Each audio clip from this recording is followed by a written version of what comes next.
माझं बनवा. तर नमस्कार मित्रांनो, मी आता आलोय हडप्पा मोहनजोदडो. तुम्ही ऐकला असाल लहानपणी इतिहासाच्या पुस्तकात, तर तेच बघायला आम्ही आलोय. आता मी तुम्हाला कट करून पुढचा शॉट दाखवतो. तर हडप्पा नगरचा भाग 2. हडप्पा नगरच्या एंट्रन्सला अशी 2 जलाशय आहेत. हे दिसते ते हे पहिलंच एक जलाशय दिसतं आपल्याला. हे हडप्पा नगर डोलाविरा ह्या शहरात आहे. इथून पुढे आल्यावर हे बघा, हे मोठं सगळ्यात मोठं जलाशय हडप्पा नगरचं हे हडप्पा नगरच्या एंट्रन्सवर आहे. इथून आता आपण बघूया. हे बघा किती मोठं, आणि समोर वर त्या टेकडीवर हडप्पा नगर आहे.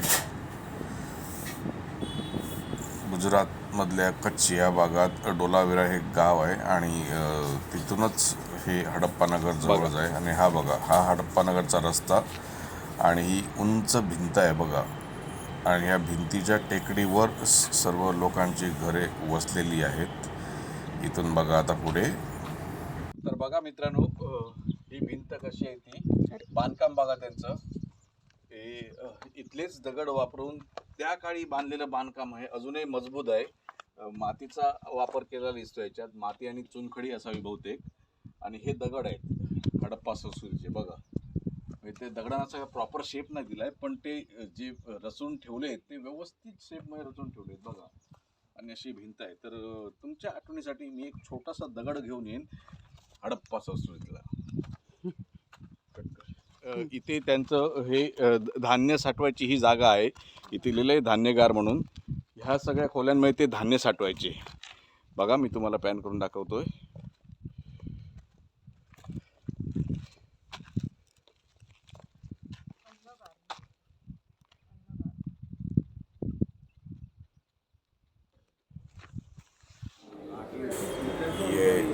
हडप्पा नगरची प्रतिकृती जी म्युझियममध्ये ठेवली आहे बघा.